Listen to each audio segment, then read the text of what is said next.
Hello everyone. So today it's about enabling logs on the WEM Citrix Workspace Environment Management agent. So we will enable the logs on the agent and we will enable everything that we can, at least everything that I found in the official documentation. We will enable the Citrix WEM agent host service log via registry keys, and also the Citrix WEM agent log that we will also enable via registry keys, and we will also enable where is it?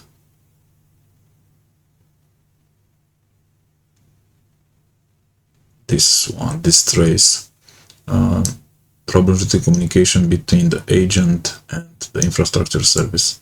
So all these three we will enable. I will use PowerShell scripts because I don't like to go around and edit in the registry. I just create PowerShell scripts and I test them, and if they work in the test environment, they should absolutely work in the productive environment. So yeah, no manual work today. So yeah, let's start. So this is a previous clone. So yeah, the tests I'm doing on a previous clone, I just need to restart it, because when I restart it, it will be as new. I mean, nothing will be changed in the registry because I've tested a couple of times the scripts before I started this this recording. We just need to wait. Until we wait, you need a tool. So for this log, for this trace, so for the communication between not this one, so the communication between the agent and the WEM server, it will generate SVC logs, and those logs are not human readable if you open them with a notepad or something like that.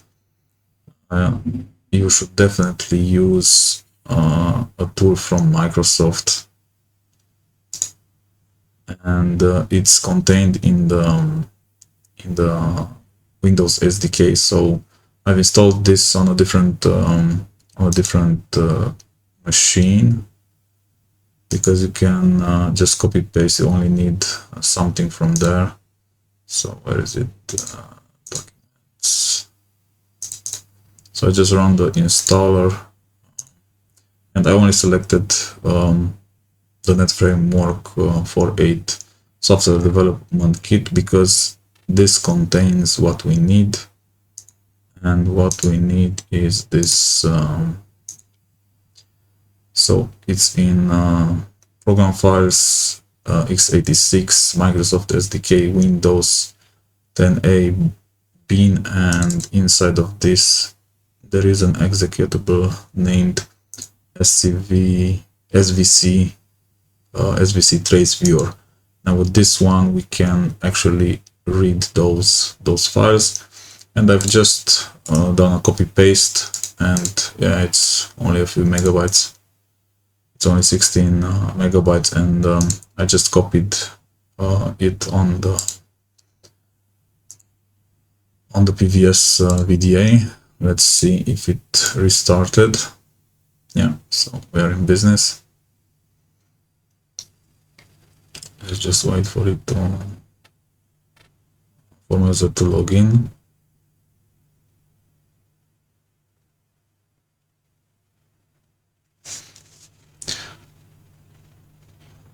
Okay, let me do a little bit of a cleanup, because the PowerShell script will create a custom path here. This.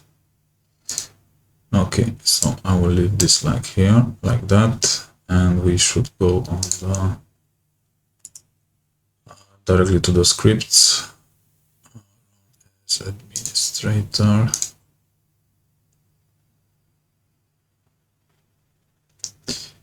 Okay, open, and we open both. Let's close this one. So first, so that we can execute them, we need to set the execution policy. I will do that right now. And then I will just comment this. Okay, so the first script enables the two logs that we want to collect or we want to see.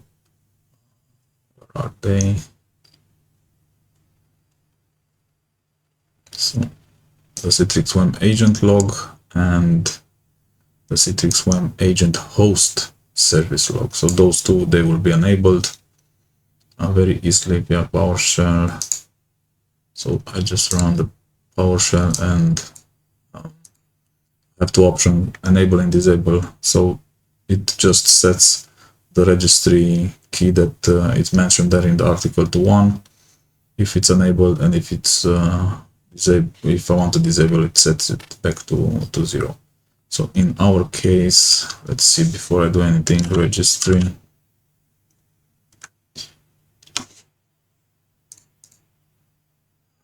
Okay, should be in control and more scale and agent host, and by default they are disabled. So this one, the debug, and the other one. So both are on 0. This means disabled. And now we will enable them, and I will just select option 1. So it set the registry keys, and it just restarts the agent. And at the end, because yeah, I don't want to search around every time for the articles, it tells me where I can find the logs. Let's check the registry first. Where do I have a refresh? View. Okay, now they should both be set to 1. Okay, so both are set to 1, and we will find the logs like this. So the service log, we will find it here.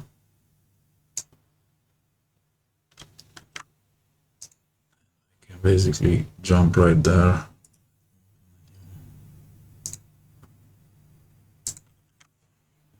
Okay.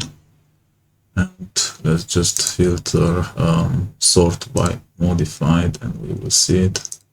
So this is the log that is generated when we run the PowerShell script. And the other two are directly in the user profile, exactly like I mentioned here in the PowerShell script.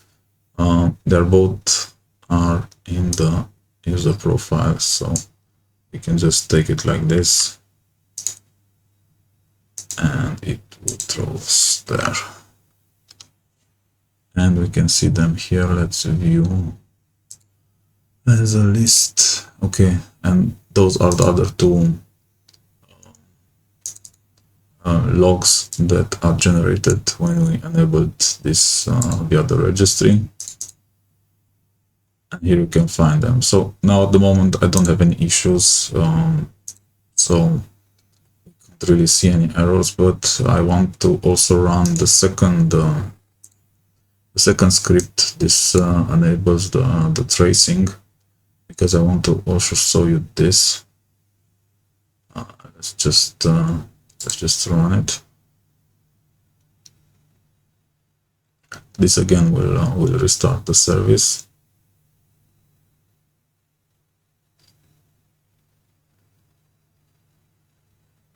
Okay. It also does backups. It follows exactly the steps that are recommended in the documentation, but it's done very fast through PowerShell script. And we can already go to and see the trace. And here is our file. Now, normally, if I go open with, I don't know, Notepad, unreadable, so can't understand anything. This is why I copied that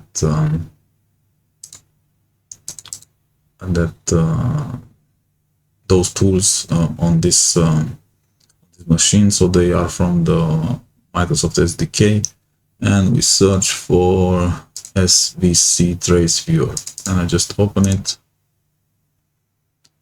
and file and open.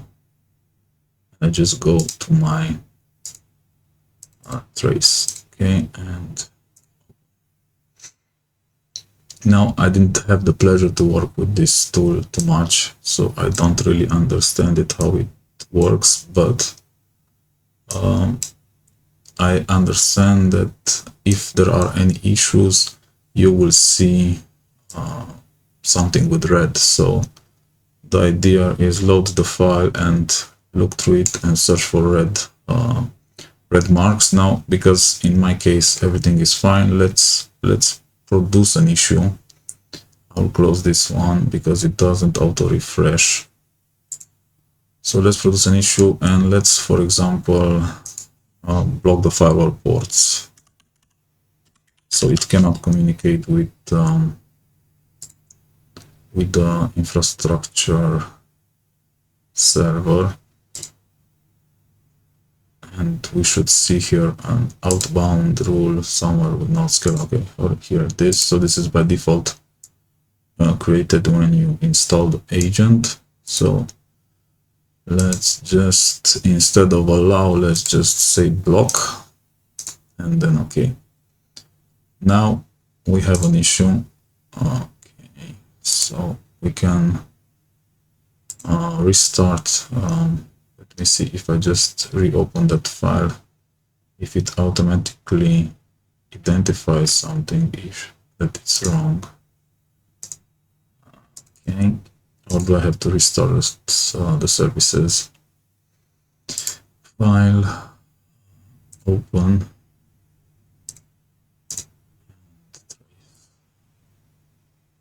Okay, so I need to restart the service. Services.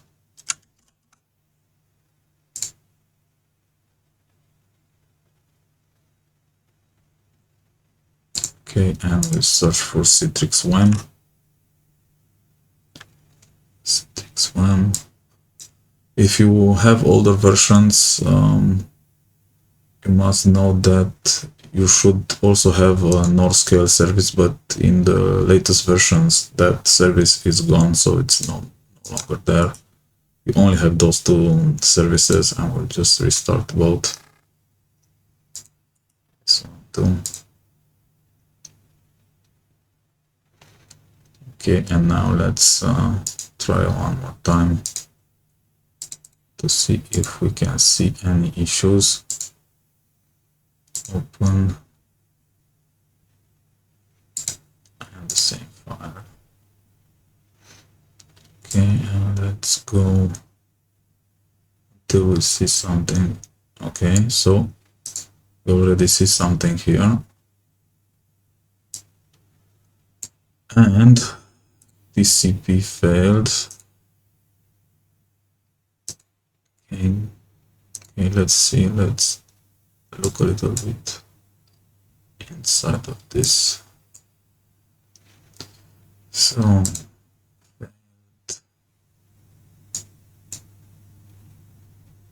warning. XML, what does the XML tell us? Failed. Okay.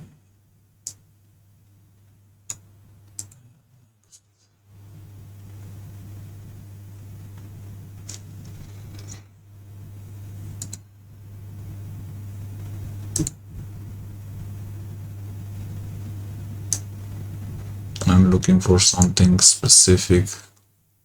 It should point us to the infrastructure server that it cannot communicate with.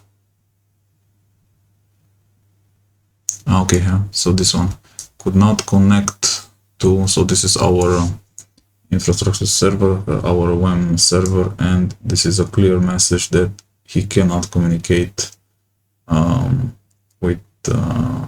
with it because the firewall is blocked.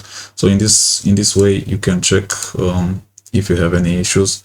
At least this is what I know about this tool. You load the file and then just search for red. So when you see a red line, then there is an issue. Okay, and because this was an PVS machine, this was the reason why I redirected the logs, at least those logs with the trace on the D drive, because the D drive is the cache disk, and this information will be kept during reboots. Yeah, thank you for watching. I hope it will help you to also prepare when disaster strikes, because yeah, it's not okay to not be ready when something will fail, and it will fail. It's only about time, so you should be ready for collecting logs in a fast manner. And yeah, you should, if you have a test environment, prepare your PowerShell scripts so that you do not have to do anything manually. And yeah, good luck. Thank you for watching, and please subscribe to my channel if you liked this type of video.